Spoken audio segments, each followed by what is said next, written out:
मारा माई।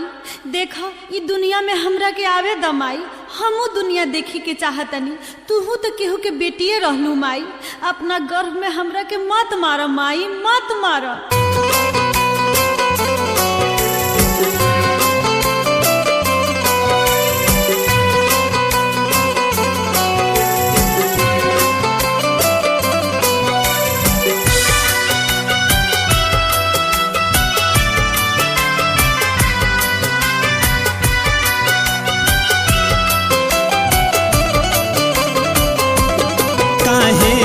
पेटवे में मारा तारू जान हो, तू रहलू कौन माई के प्राण हो।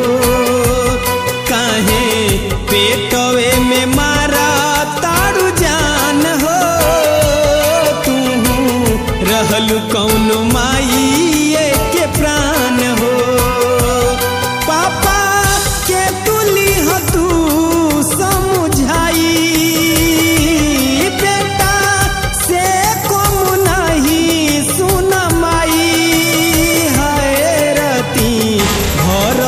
के बन के हम शान हो। काहे मारे लुमाई हम जान हो, काहे पेटवे में मारा तारू जान हो, तू रहलू कौन माई के प्राण हो।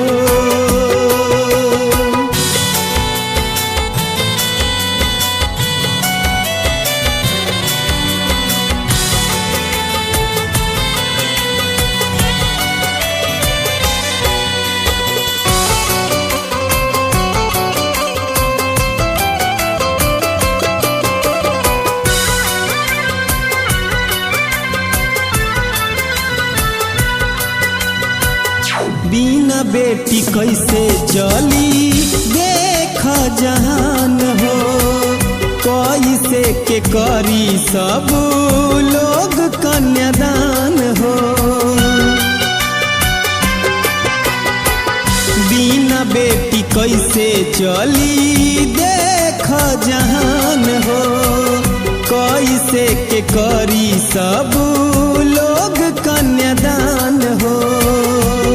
कौनो बेटिए घर के बहू बनियान हो, काहे मारे लुमाई हम जान हो। काहे पेटवे में मारा तारू जान हो, तू रहलू कौन माई के प्राण हो।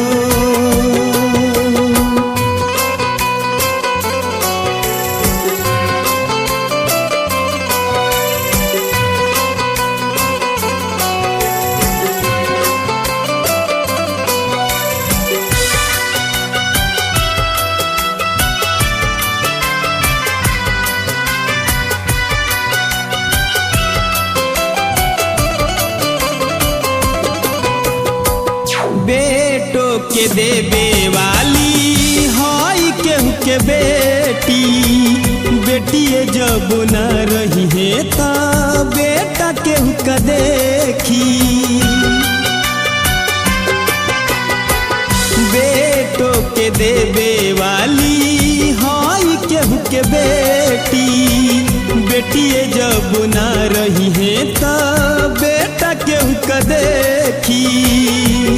सब जान के बनेलू आन जान हो, काहे मारे लुमाई हम जान हो।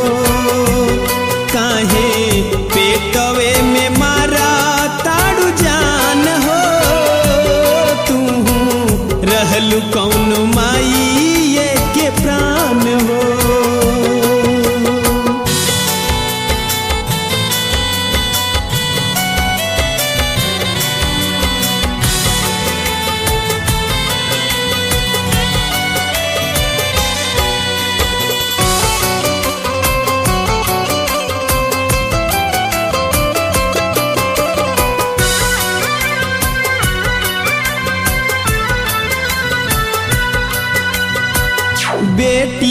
से होला जग में माई के रूप हो। लक्ष्मी दुर्गा सरस्वती बेटी के स्वरूप हो। बेटिए से होला जग में माई के रूप हो। लक्ष्मी दुर्गा सरस्वती बेटी के स्वरूप हो। पूजाई करबू कैसे नवमी के मान हो। काहे मारे लुमाई हम जान हो। काहे पेटवे में मारा ताड़ू जान हो। तू रहलू कौन माई के प्राण हो।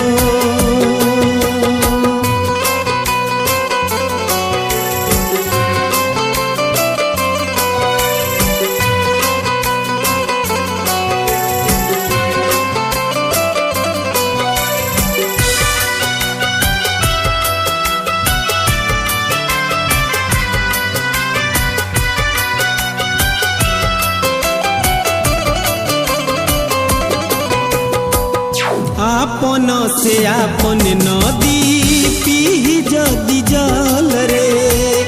आपन से आपन पेड़वा खाई जदी फल रे। आपन से आपन नदी पीही जदी जल रे। आपन से आपन पेड़वा खाई जदी फल रे। बीजे धरती होई बंजारा के खान हो। काहे मारे लुमाई हम जान हो। काहे पेटवे में मारा ताड़ू जान हो। तू रहलू कौन माई के प्राण हो। पापा के तुली हो तू समझाई। बेटा से कम नहीं सुन माई। हाय रती घर ही के बन के हम शान हो। काहे मारे लुमाई हम जान हो। काहे पेटवे में मारा ताड़ू जान हो। तू रहलू कौन माई